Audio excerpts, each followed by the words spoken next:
if the government wasn't involved in licensing, let's say drivers for cars, what would happen? And here I think, again, it's hard to completely project what would happen exactly in a free market. All one could do is suggest that they are alternative, that there are solutions. Because clearly you want some standards by which people are driving out there in the roads. You want some comfort level that the people driving next to you are not, know something about what they're doing, have gone through some kind of process. So who would have an incentive to certify drivers, to certify the quality of the drivers? And I can think of at least two different entities. One would be insurance companies. I wouldn't insure your car if you didn't have a driver's license. And maybe the insurance companies even run the certification departments or certification agencies for driving licenses. Or if you don't have a certain number of hours with a driving teacher, or whatever the standards are going to be, insurance companies would not insure your car if you didn't have them. So if you drove without a license, that would void your insurance. So if your child was going to drive the parent's car and the parent has insurance, the parent, it's in their rational self-interest to make sure that the child gets certified.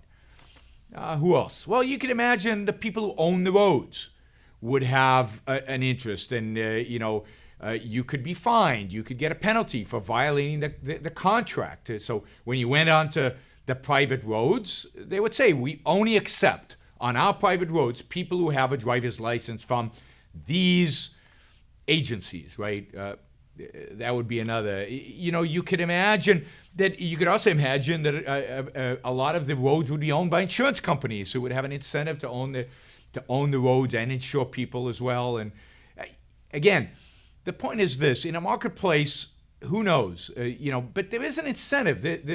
There's clearly a need for licensing drivers, and there's clearly an incentive for a variety of different players within the economy, within the culture, to make sure that the people driving the road have a license. There will be mechanisms that arise that create that. I've given you two potential interested parties, the owners of streets and the providers of insurance.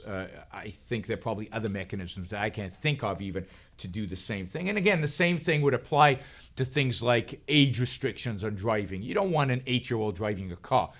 Certainly parents would be responsible for that.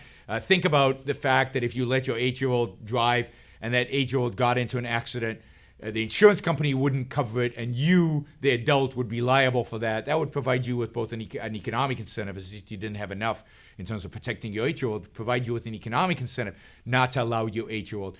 But again, the insurance companies would say, if you're going to drive a car, you have to be at least 16 or 15, and you have to be licensed and so on.